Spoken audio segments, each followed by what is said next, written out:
welcome to the family. Today we're going to look at the machinery of power. Take a gander at the spectacle. The age of coal, impressive, isn't it? Look closer at the sheer physical evidence.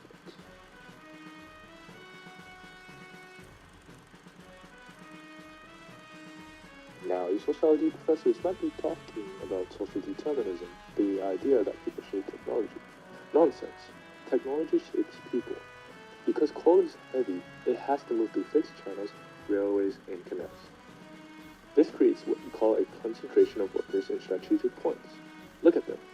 They stop the train at a specific junction and the whole nation goes down. These men that use the physical power to demand rights and votes. We simply cannot run a profitable empire if the stokers have a hand on the brakes.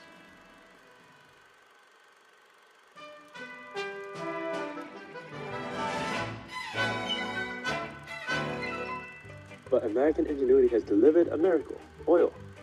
Now witness the difference. Watch this fellow here. One man, one valve. Oil is liquid, it is light, and it allows for surface production. We do not need armies of men underground anymore. By switching the pipelines, we have removed the worker from the equation. If the railway men strike, we simply route the tanker ships around them. This is the beauty of internationalization. We have not changed fuel boys, we've engineered a system that bypasses the mob entirely. Step into the boardroom. Now you might think our job is to produce as much energy as possible. Wrong.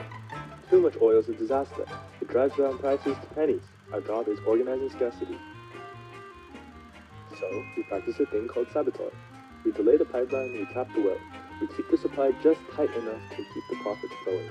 It's not just about labor politics, it's about controlling the market. Finally, cast your eyes on our partners abroad, the Middle East. Now, the bleeding hearts back home talk about the oil curse. They say oil money prevents democracy. Well, thank goodness for that. If those folks had a vote, they might just want to pump out more oil to build schools. Chaos. No, the king knows best.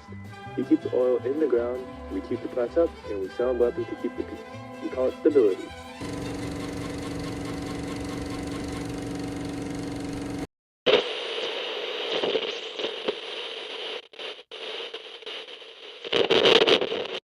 The footage you just watched was a fabrication, but the mechanics it described are real.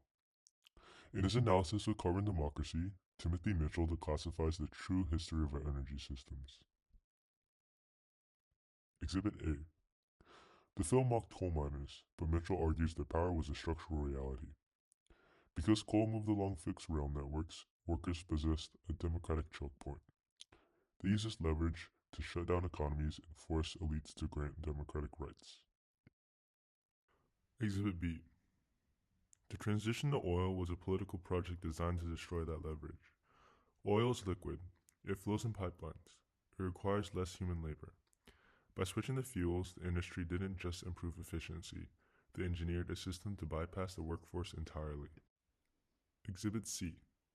The film admitted to sabotage, but Mitchell defines this as a business model. Corporates do not manage abundance, they manage scarcity. By delaying pipelines and capping wells, they artificially restrict the supply of energy to continue the profit. Finally, Mitchell argues that the Western democracy requires authoritarianism in the Middle East.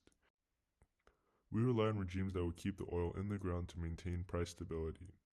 Our democracy depends on their lack of it.